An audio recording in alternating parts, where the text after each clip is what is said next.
Shalom. Selamat Tuhan. Terima kasih kepada Bapak Pendeta Setius yang sudah memberikan kesempatan untuk saya bisa di tempat ini melayani di ibadah. Langsung kita buka, mengingat waktu kita akan buka di dalam Kejadian pasal 12.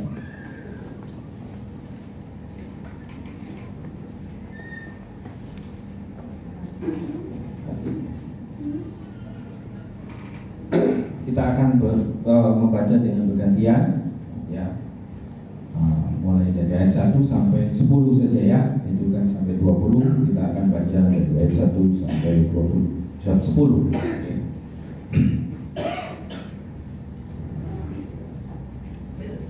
Berfirmanlah Tuhan kepada Abram, pergilah dari negerimu dan dari sanak saudaramu dan dari rumah bapamu ke negeri yang akan kutunjukkan kepadamu.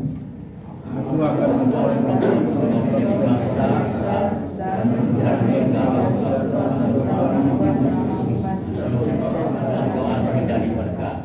Aku akan memberkati orang-orang yang memberkati engkau dan mengutuk orang-orang yang mengutuk engkau, dan oleh semua kaum di muka bumi akan mendapat berkat.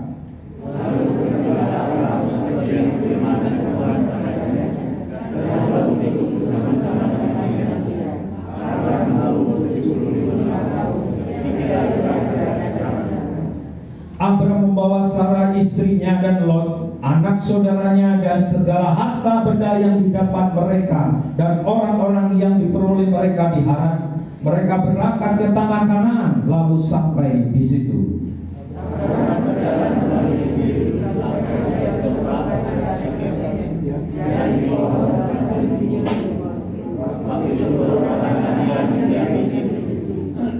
Ketika itu Tuhan menampakkan diri kepada Abram dan berfirman, Aku akan memberikan negeri ini kepada keturunanmu. Maka didirikannya di situ mezbah bagi Tuhan yang telah menampakkan diri kepadanya. Kemudian dari situ keturunan dia memasang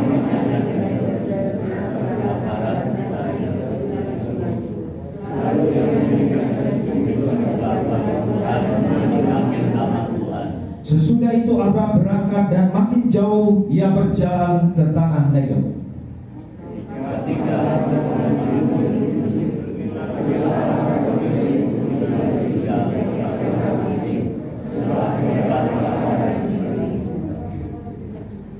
Puji nama Tuhan. Kita sudah membaca perikop ini. Mungkin saudara sudah berulang kali mendengarkan ini, bahkan saudara sudah membaca ini, atau mungkin saudara sudah melupakan peristiwa ini karena ini sering disampaikan di anak-anak sekolah minggu ya. Judul firman Tuhan saya berikan tema hari ini atau judul hari ini firman Tuhan, hidup di dalam Kristus, hidup bersama dengan Allah, hidup bersama dengan Allah, berani untuk percaya. Ya, saudara, apa sih yang baru di tahun 2022 ini? Baju baru atau mendapatkan pekerjaan yang baru, atau nggak ada yang baru sama sekali?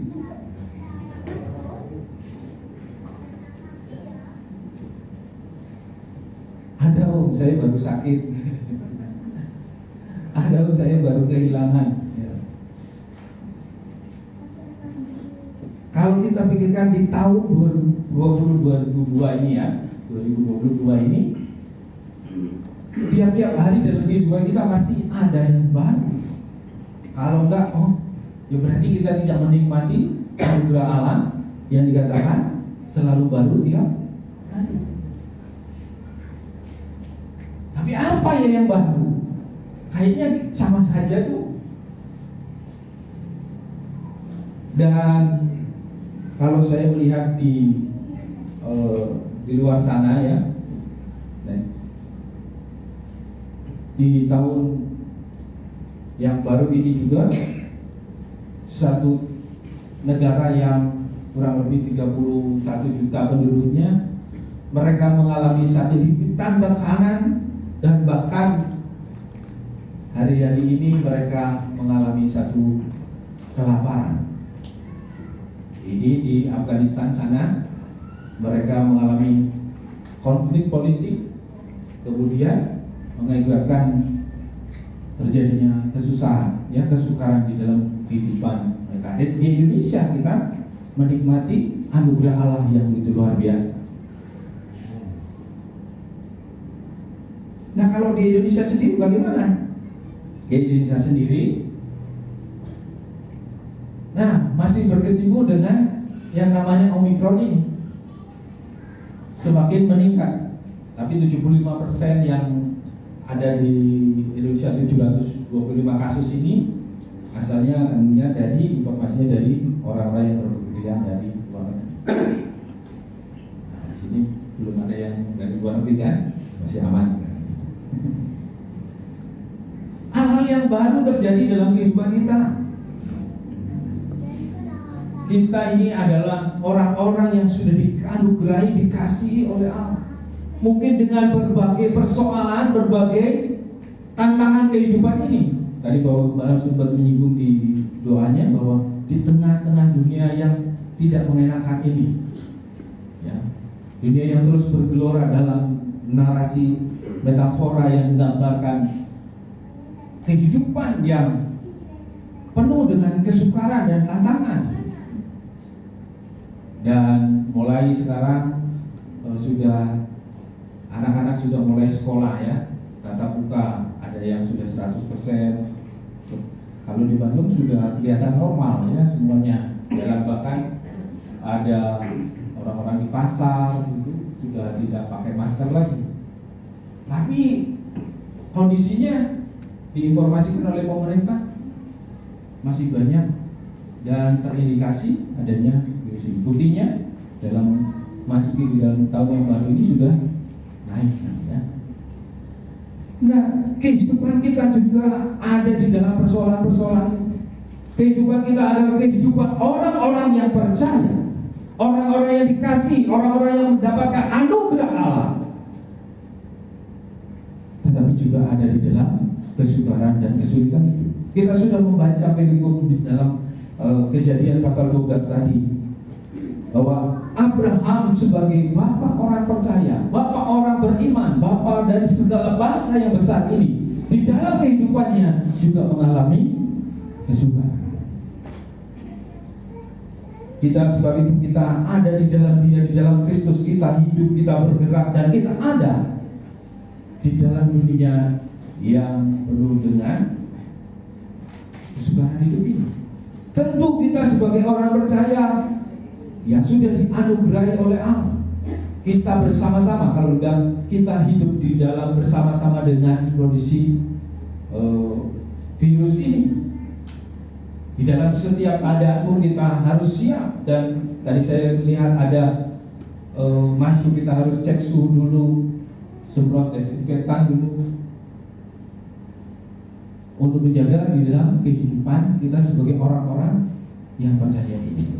Kita akan melihat dari bapak orang yang percaya ini di dalam kehidupannya yang mulai dipanggil, mulai saat dipanggil oleh Allah, dan kehidupannya yang normal ini dia harus pergi, ya, dari tempat tinggalnya, kemudian menuju tempat atau tanah yang dijanjikan oleh Tuhan. Slide berikutnya, ya, next.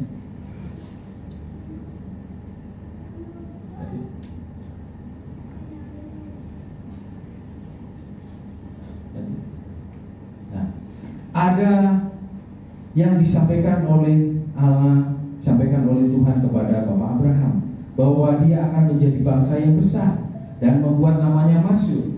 Semua kaum di muka bumi akan mendapat berkat. Ini janji-janji yang diberikan Allah kepada Bapak Abraham ini.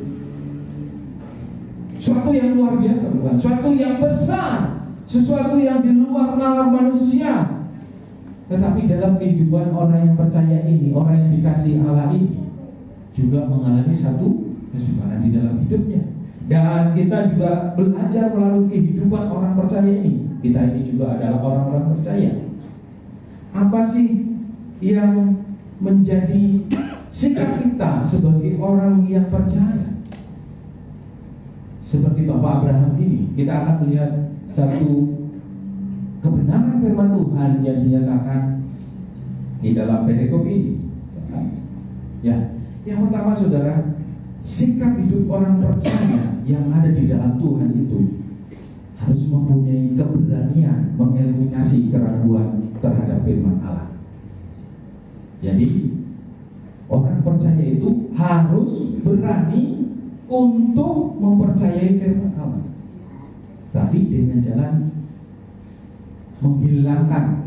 menghilangkan keraguan terhadap firman Allah. Kenapa saudara? Di ayat 1 dikatakan Allah berfirman. Allah berfirman kepada Abraham, pergilah, keluarlah dari negerimu, dari keluargamu, dari rumah ayahmu, untuk ke negeri yang akan kutunjukkan kepadamu. Ada firman Allah yang disampaikan kepada Abraham, orang yang percaya ini, tapi di dalamnya ada keraguan. Ada keraguan yang dimiliki oleh Abraham. Dia ragu. Di pasal-pasal berikutnya dia akan bahwa, ya Tuhan, apa artinya semua ini? Harta kekayaanku akan menjadi milik hamba.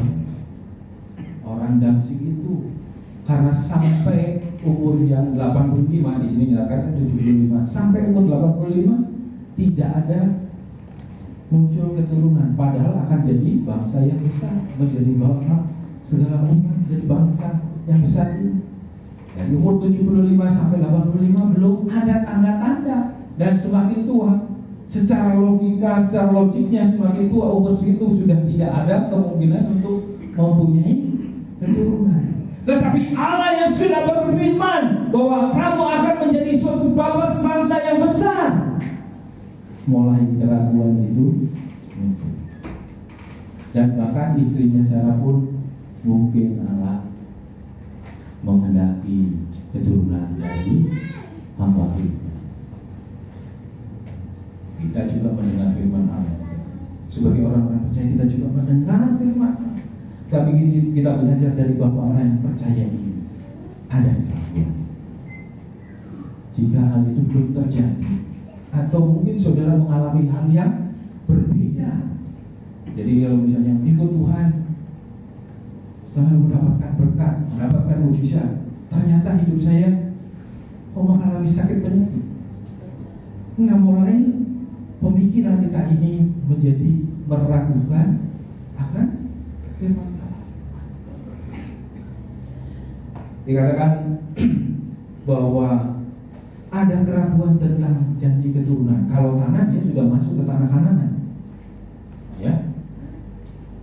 Dan janji yang menjadi satu kunci bahwa di dalam kehidupan Abraham ini akan menjadi berkat bagi semua bangsa, yaitu melalui keturunannya. Dan ini belum terjadi di dalam hidup.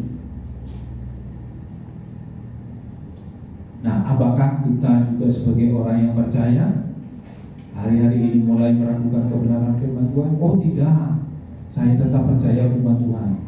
Tetapi ada pemikiran-pemikiran yang mulai tidak mempercayai lagi kebenaran firman Allah. Next, selanjutnya.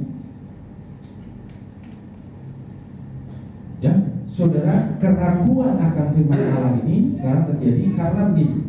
Yang pertama, bahwa menyatakan bahwa Alkitab ini adalah tradisi umat manusia abad awal-awal atau mula-mula. Ada yang mengatakan bahwa Alkitab ini adalah buku biasa yang di dalamnya terdapat kesalahan. Ada yang mengatakan Alkitab ini adalah catatan tentang firman Allah. Kemudian Alkitab ini adalah berisi firman Allah. Yang berikutnya, Alkitab ini menjadi firman Allah ketika perjumpaan pribadi. Jadi maksudnya begini, pandangan-pandangan itu muncul sekarang. Saudara mungkin tidak menemukan langsung di gereja ini, tetapi saudara bersentuhan dengan media sosial. Hari-hari ini muncul di YouTube, di Facebook, dan media sosial yang lain. Ada pengajaran-pengajaran yang membuat kita bingung, membuat kita ragu. Karena dasarnya ini Alkitab, firman Tuhan ini dinyatakan mereka, oh ini loh ada kesalahannya, oh ini loh ada kontradisinya, ya. Kalau di Matius dikatakan begini, di Yohanes dikatakan begini, kok nggak sama, kok nggak cocok. Dan bahkan muncul sekarang itu kristolog abal-abal. Orang di luar Kristenan juga mengaku sebagai kristolog, padahal dia nggak tahu itu apa artinya Kristus di dalam kehidupannya. Terjadi permutatan, dan itu sudah dinubuatkan di dalam 1 Timotius itu, bahwa mereka mengajarkan ajaran-ajaran lain. Mereka mengajarkan ajaran yang membuat orang ini kacau, dan mereka menuruti roh-roh jahat. Dunia kita hari ini kita hadapi juga kondisi seperti itu. Kalau Bapak Ibu Saudara di sini mungkin tidak menerimanya atau mendapatkan di gereja ini, tetapi di luar sana saudara mendapatkan mungkin broadcaster dari WA group, ada yang mulai menggerogoti otoritas daripada firman Allah. Jadi bagi kita adalah Alkitab itu adalah firman Allah. Kebenaran firman Tuhan juga dinyatakan karena Allah sendiri berfirman, seperti kepada Abraham, berfirmanlah Allah. Inilah yang kita hadapi hari ini. Kita harus sadari itu. Jangan sampai kita mulai meragukan daripada firman Allah. Tentu saudara mendengar banyak juga yang meninggalkan Kristus. Bahkan orang yang sudah sekolah teologi, bahkan ada yang bergelar doktor, mereka tidak mempercayai lagi Alkitab adalah firman Allah. Termasuk Bapak Abraham, orang yang percaya ini, dia juga mulai meragukan kebenaran firman Allah, mulai ada keraguan di dalam diri. Karena sudah sampai umur 90 baru Allah berfirman lagi, engkau akan menjadikan bangsa yang besar. Tapi anak gak ada, keturunan gak ada. Nah, sebagai orang yang percaya juga, hari-hari ini harus menjadi satu kekuatan yang kokoh. Karena kita hidup di dalam Allah, hidup bersama dengan Allah, kita harus berani mempercayai. Kita juga harus berani mempercayai sungguh-sungguh Alkitab ini adalah firman Allah. Walaupun di luar orang sana juga mulai menyerang, kekristenan itu juga mengalami kesukaran. Itu mereka mulai menyerang yang diserang adalah Alkitabnya dulu. Iman Kristen itu diserang Alkitabnya dulu.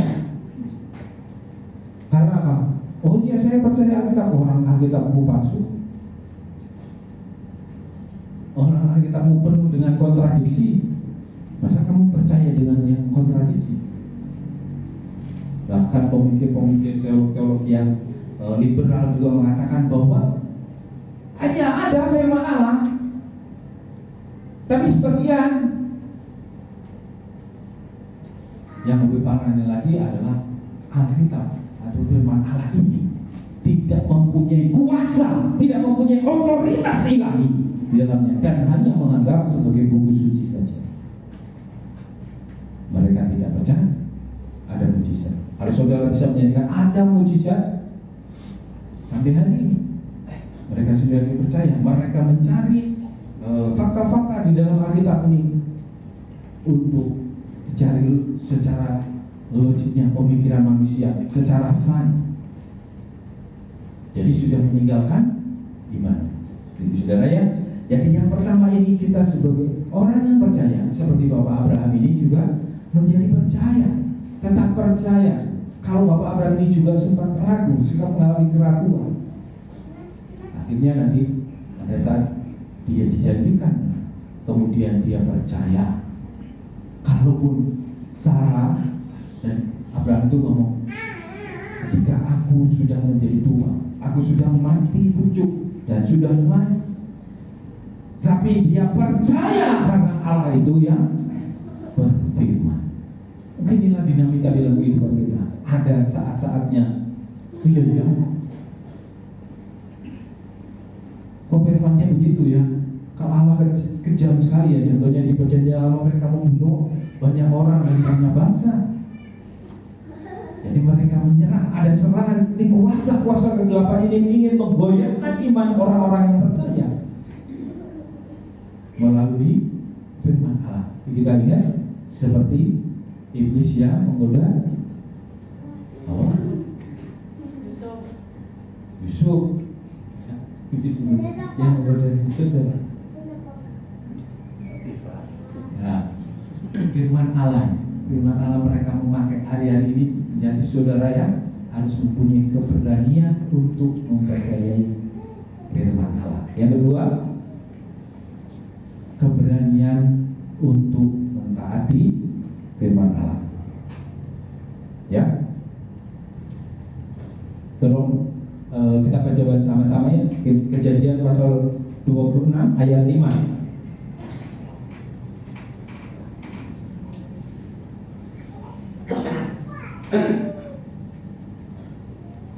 Sudah ketemu?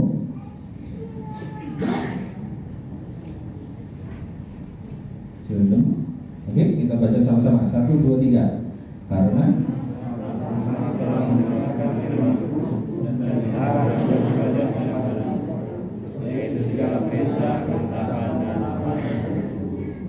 ya, jadi bahwa Abraham itu bukan cuma dia mengalami keraguan-keraguan, tetapi akhirnya dia bisa mengambil satu kepercayaan. Ini orang yang percaya nih ya, bahwa segala orang beriman di seluruh muka bumi ini dinyatakan di dalam kitab suci. Ada keraguan. Jadi saudara, hari ini kalau mendengar kebenaran firman Tuhan ini, mungkin saudara sudah mulai ada keraguan. Oh, ada pertanyaan-pertanyaan yang mungkin belum terjawab tentang kebenaran firman Allah. Kita belajar. Abraham juga akhirnya tetap mempercayai firman Allah. Jadi itulah kehidupan orang yang percaya bersama dengan Tuhan, berani mempercayai firman Allah. Yang kedua adalah keberanian mentaati firman Allah. Di ayat yang kelima dikatakan bahwa lalu Abraham pergi seperti yang difirmankan Tuhan kepadanya. Jadi kalau kuncinya sudah mempercayai sungguh bahwa Alkitab adalah firman Allah, dan firman Allah ini pasti juga kita harus berani mentaatinya. Ya, lima dikatakan lalu pergilah Abraham seperti yang difirmankan Tuhan kepadanya. Yang kedua, saudara sudah mulai mengeliminasi atau menghilangkan keraguan-keraguan tentang otoritas firman Allah. Yang kedua, saudara ada keberanian sebagai orang percaya untuk mentaati firman Allah. Ya, yang ketiga, keberanian mengambil keputusan di masa sukar. Ya, jadi kuncinya tadi kita harus mempercayai sungguh firman Allah. Kalau saudara bingung, saudara bisa tanyakan kepada Bapak Gembala atau yang di sini yang dituakan ya majelis, atau saudara yang di sini yang sudah sekolah kita atau punya pendidikan tentang latar belakang teologi, diskusikan dengan mereka. Ya, sampai hari ini pun saya terus pelajari tentang firman Allah ini. Cukup banyak yang saya juga belum mengerti, terutama setelah diaplikasikan di dalam kehidupan kita. Yang ketiga adalah keberanian mengambil keputusan di masa sukar. Hari-hari ini kita juga ada di dalam masa ini. Kesukaran Abraham apa waktu itu? Ayat 10, terjadi kelaparan yang amat besar. Lalu pergilah Abraham ke Mesir untuk tinggal di situ sebagai orang asing. Bapak orang yang percaya ini, bapak orang segala yang beriman ini,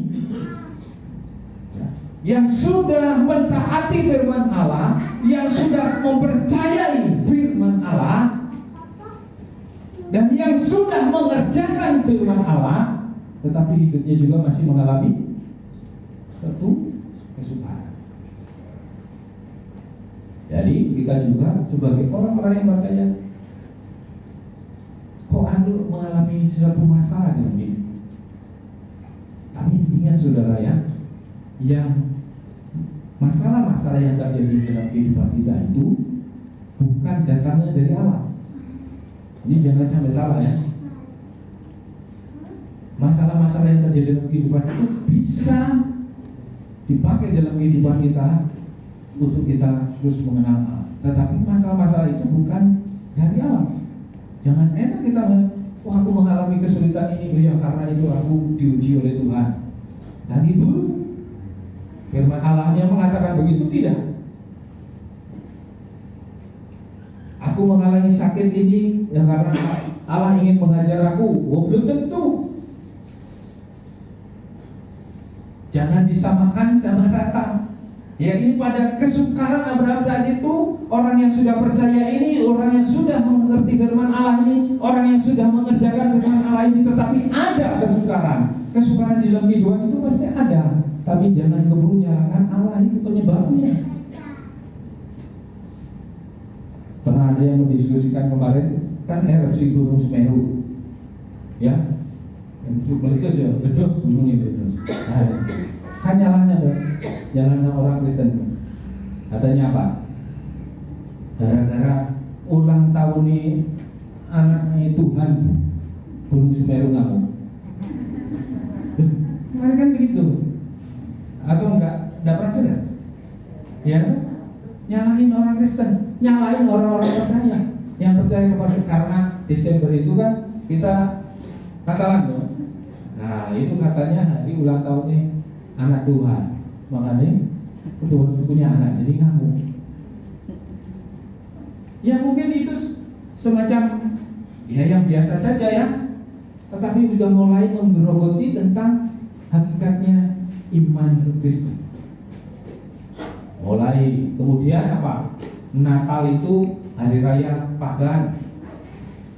Oh, Natal itu sudah dirayakan sejak tahun 274 Masehi. Itu adalah hari raya Sol Invictus atau hari raya Dewa Matahari. Tanggalnya juga tanggal 25. Terus mereka akan menggoyahkan iman percaya Kristen. Jadi dibuat-buat. Kita juga sebagai orang percaya jangan juga jadi ikutan mempercayai bahwa kesulitan ini berasal dari Allah. Kita memang mengalami kesukaran-kesukaran itu ada di dalam kehidupan kita, ada di dalam kehidupan orang-orang percaya. Firman Tuhan menyatakan ini, Abraham juga yang sudah percaya firman Allah, mentaati firman Allah ini, di dalam hidupnya juga mengalami kesukaran. Dia di situ ada kelaparan yang besar. Tapi sebagai orang percaya, yang ketika dikatakan lagi, keberanian untuk mengambil keputusan di masa sekarang. Abraham pergi, nggak tinggal diam di sana, dia pergi ke Mesir.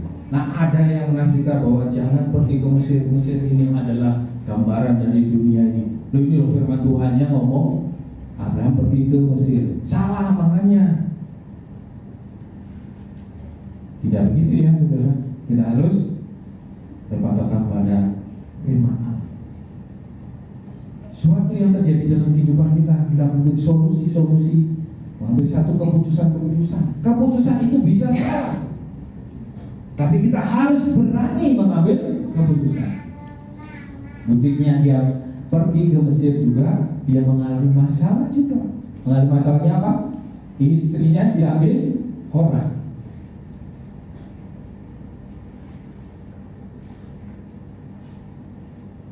Tapi tetap Tuhan lihat, kembalikan isinya, gitu. Kan dibawa sama Firaun itu. Ya. Jadi di dalam kehidupan kita hari-hari ini ini sebagai orang yang percaya pun tidak luput dari kesukaran di dalam kehidupan ini. Tetapi kita harus tetap mempercayai Allah melalui apa? Melalui firman-Nya, dan kita tetap mengerjakannya, mentaati firman Allah, sehingga di masa-masa sukar kita bisa berani mengambil keputusan. Lanjutnya, saudara. Nah, peristiwa ini juga dialami oleh anaknya juga, karena di dalam Alkitab dinyatakan bahwa Akulah Allah Abraham, Allah Ishak, Allah Yakub, dan itu adalah Allah orang yang hidup. Sama, Ishak juga mengalami satu permasalahan, kelaparan juga. Tetapi dia tidak disuruh pergi ke Mesir, ya, tinggal di Gerar. Akhirnya dia dipelihara, dia menabur situ berkati oleh Tuhan. Tetapi pada saat Yakub juga harus disuruh ke Mesir. Bahkan di perjalanan dia sempat berhenti, kemudian waktu dia mempersembahkan korban dinyatakan lagi, Akulah Allah ayahmu.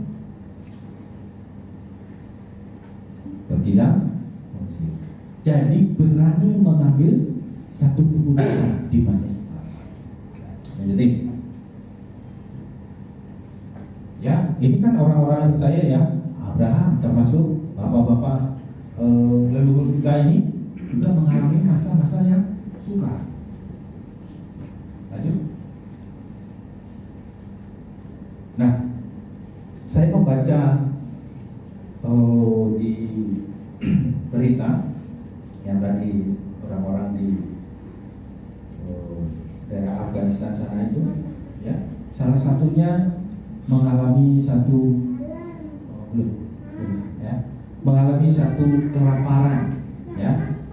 Tapi ini yang di daerah Madagaskar, ya. Ribuan warga Madagaskar mengalami kelaparan makan daun kaktus dan serangga. Ya.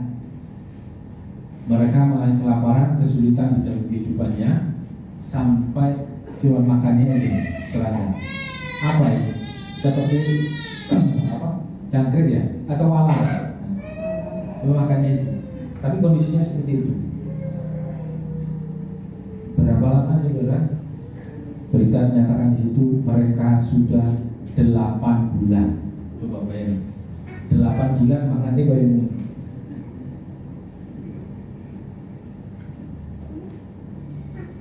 Jadi kehidupan kita lebih beruntung hari ini. Nggak sampai makan walang. Bukan sehari, 2 hari, 3 hari, seminggu, 8 bulan. Ya, itulah kondisi kita yang dipelihara oleh Allah ini. Sebagai orang-orang yang percaya, hari ini kita tidak sampai mengalami seperti itu. Berarti kita bukan bersyukur mereka alami seperti itu, ya. Ini sebagai gambaran dalam kehidupan kita sebagai orang-orang percaya. Kalau kondisi kita hari ini pun tidak seberuntung mereka, tapi dengan kita mempercayai firman Allah, dengan kita berani untuk mempercayai 100% totalitas kebenaran firman Allah, dan berani mentaati firman Allah, dan juga berani mengambil keputusan-keputusan di masa sukar, tentu berbeda-beda di dalam kehidupan. Di keluarga di sini mungkin ada mengalami perekonomian, atau misalnya keluarganya ya mengalami goncangan di dalam keluarga, mungkin juga mengalami satu tekanan, stres dalam kehidupan. Itu berbeda-beda, solusinya juga nggak bisa sama. Oh, keluarga ini, oh aku kemarin begini, ya ikut tahu aku aja, enggak, ikutnya firman Allah. Karena beda-beda. Allah yang ajaib itu mengerjakan di dalam kehidupan kita secara luar biasa, dan masing-masing kita dipelihara Allah. Mereka yang seperti itu aja masih bertahan untuk hidup. Ya, sudah. Lanjutkan.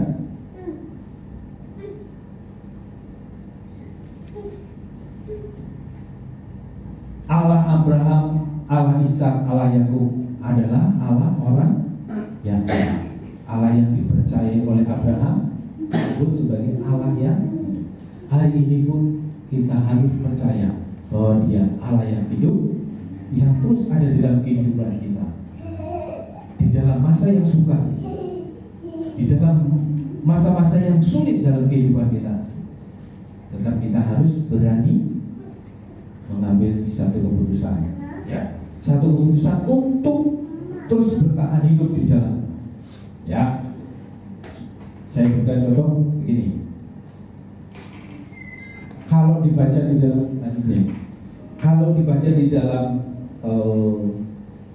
firman Tuhan itu di dalam Kejadian 12 ayat 10, Abraham kira-kira perginya berapa orang? Ya, Kejadian 12 ayat 10.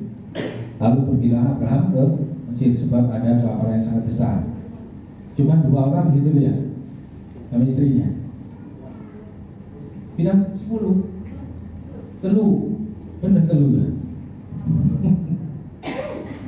Kalau cuma 3 orang mungkin masih gampang ya. Bayangin dia dari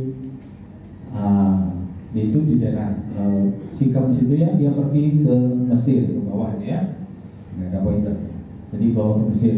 Ya, dia itu harus berjalan bersama dengan keluarganya. Kalau pikir ya, di masa yang sukar mereka mengalami kelaparan, berani ngambil satu resiko, mengambil satu keberanian untuk menghadapi masa yang sukar itu. Abraham itu bukan cuma 3 orang. Enak kalau cuma 3 orang, ya sudah lah. Kalau sekarang pakai motor juga punya 3 ya nggak apa-apa, gitu ya. Berarti beres urusan. Coba kita baca Kejadian 14 ayat 14. Sudah ketemu?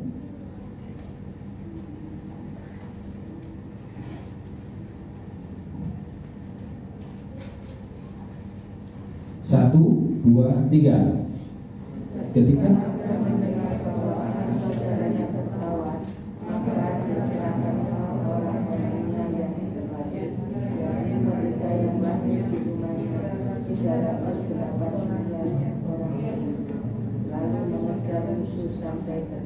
ya, ini peristiwanya waktu dia mengejar musuhnya. Tapi coba perhatikan di ayat yang ke-5. Ya, Kejadian 12 ayat 5. Mereka pergi bersama orang-orang yang diperoleh di rumahnya. Jadi saudara, bukan 3 orang, tapi orang-orang yang ada di rumahnya itu berapa? Ya kan? Ada 318 orang. Itu yang dibawa Bapak Abraham untuk dia menyelesaikan masalah kesukaran di dalam dunia. Kalau yang kelaparan cuma 3 orang kan gampang. Jadi yang ikut kelaparan kan 318 yang ikut ya. Mereka juga ada ternak-ternaknya, ada hamba-hambanya. Ya. Bayangin rombongan yang mengalami kesusahan itu dalam keluarga Abraham itu rombongan. Bukan cuma dia keluarga aja dengan istri, tapi banyak orang. Kira-kira siapa yang sini pernah bawa rombongan? Misalnya ada wisata kayak apa? Siapa yang pernah bawa rombongan? Mungkin pernah kemana? Ke laut sana? Gimana cara ngurus rombongan ini? Susah, berikut ya, mungkin saya sering ya bawa rombongan misalnya kebaktian ibadah padang di luar gitu ya, ngurusin konsumsinya, ngurusin bagian perlengkapannya, kendaraannya. Nah, saudara bisa bayangin masa yang sukar itu. Kayaknya Abraham itu cuma ya sudah terjadi kelaparan besar, kemudian dia pergi ke Mesir gitu. Kan jauh gitu. Nah, ini saya pernah coba bawa rombongan cuma 12 orang. Ya, saya pernah bawa rombongan cuma 12 orang. Ada yang ketinggalan, ada yang sakit perut, waduh, pusing. Ada yang telat makan jadi mabuk. Nah, ini cuma bawa rombongan 12 orang. Lah Abraham ini berapa? lebih dari 318 itu dinyatakan pada saat dia keluar dari rumah Bapa. Mungkin tidak dijelaskan secara literal di situ semuanya mengalami kelaparan, tapi firman Allah kita harus percayai kondisinya kelaparan yang besar. Berarti rombongan seluruh keluarganya nggak mungkin ditinggalin. Ternyata juga nggak mungkin ditinggalin. Kalau gitu, apalagi kan nggak seperti rumah yang kita miliki bisa dikunci gitu tinggalin. Enggak kan? Mereka masih pakai kemah.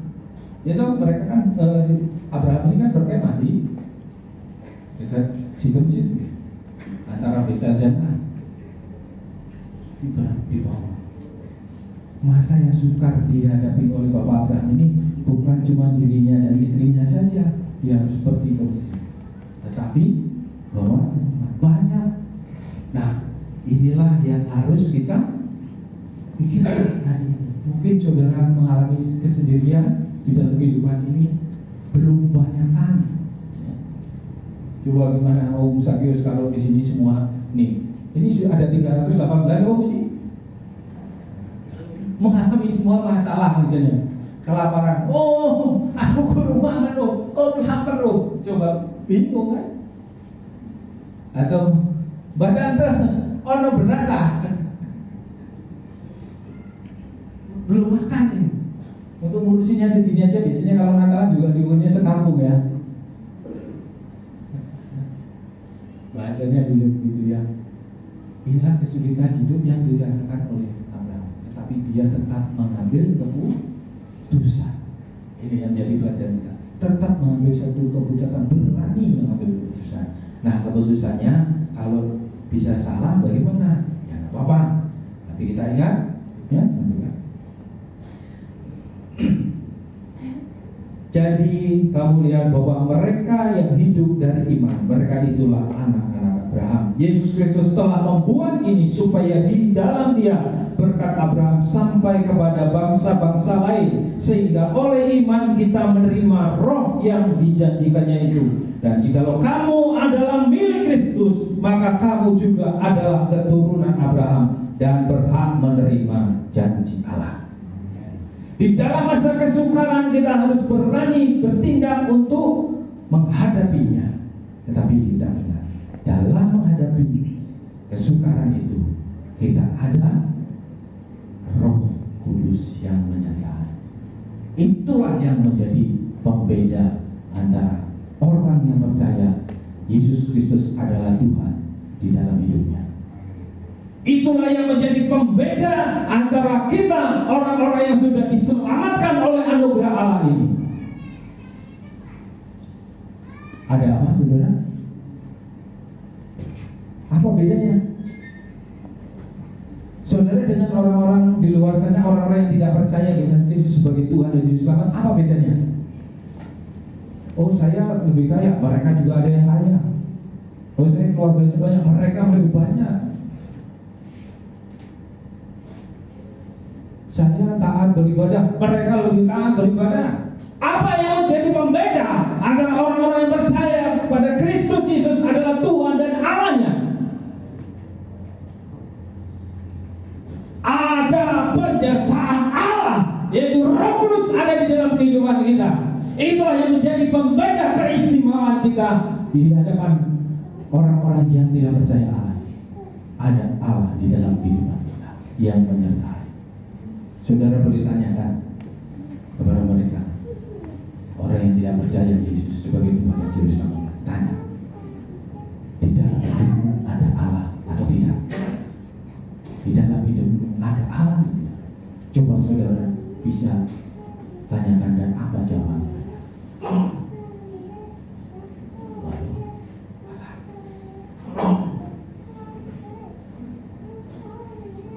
Inilah yang menjadi pembeda di dalam kehidupan orang-orang yang percaya ini, yang berani mempercayai Alkitab adalah firman Allah, yang berani mentaati firman Allah, dan berani bertindak di dalam masa kesukaran. Karena kita tahu semua bahwa di dalam kehidupan kita ada Allah yang menyertai.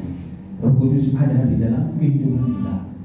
Jadi kalau ada keputusan yang sukar, Coba saudara, aku ini sudah benar atau belum? Kerjakan saja. Kalau terjadi penyimpangan, dia akan arahkan. Seperti apa Abraham ini, dia diarahkan terus, salah diarahkan terus, salah diarahkan terus. Jangan sampai putus asa kemudian menyalahkan firman Allah, menyalahkan Allah. Jadi inilah yang kita hadapi, ya, di dalam masa yang sukar ini. Selain pribadi-pribadi dalam kehidupan kita di sini berjemaat, ada juga masalah-masalah di dalam gereja. Ini harus ingat, kita juga orang-orang percaya dikumpulkan di dalam satu wadah di gereja ini. Bukan cuma pribadi-pribadi, keluarga-keluarga mengalami masalah. Di dalam gereja juga ada masalah. Nah, kita juga harus berani mengambil satu keputusan. Saya misalnya di sini ada suami istri atau keluarga, yang satu mungkin sudah melayani, yang satu belum. Harus berani mensupport. Jangan malah membebani. Apalagi di sini juga ada jemaat-jemaat juga harus mensupport setiap pelayan-pelayan Tuhan, mensupport hamba-hamba Tuhan. Jangan malah menggerogoti, ya, membuat berat. Ingat tuh bahwa Abraham itu mengalami kondisi yang sukar itu nggak sendirian, ya. Dan jangan malah menambahi kerepotan. Harus didukung layanan Tuhan. Karena apa? Abraham ini memegang satu janji, yaitu kelahiran daripada Sang Mesias, juru selamat dunia ini. Karena sudah ditentukan, itulah janji yang diberikan.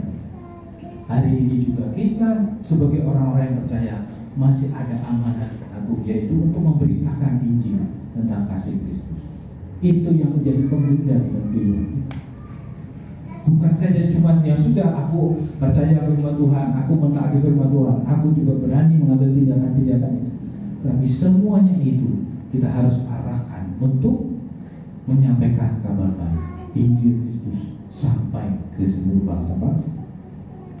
Di masa yang sukar ini, Injil Kristus tetap harus disampaikan di dalam keluarga, di dalam lingkungan, ya, tetangga.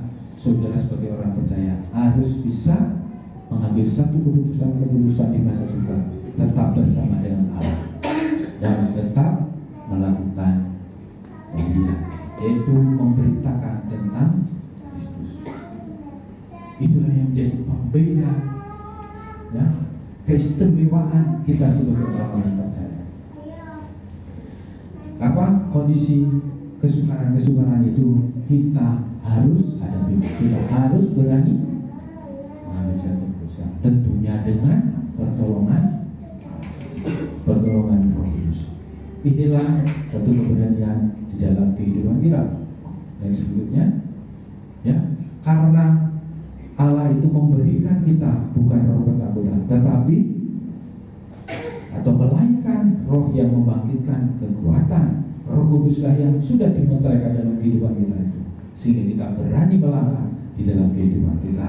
Jadi sebagai orang yang percaya, kita harus mempunyai landasan yang kokoh di dalam firman Tuhan, yaitu sebagai orang-orang yang hidup di dalam Kristus, orang-orang yang hidup bersama dengan Allah, yaitu mempunyai keberanian untuk mempercayai sungguh-sungguh, ya, firman Allah dan mentaatinya, melakukannya.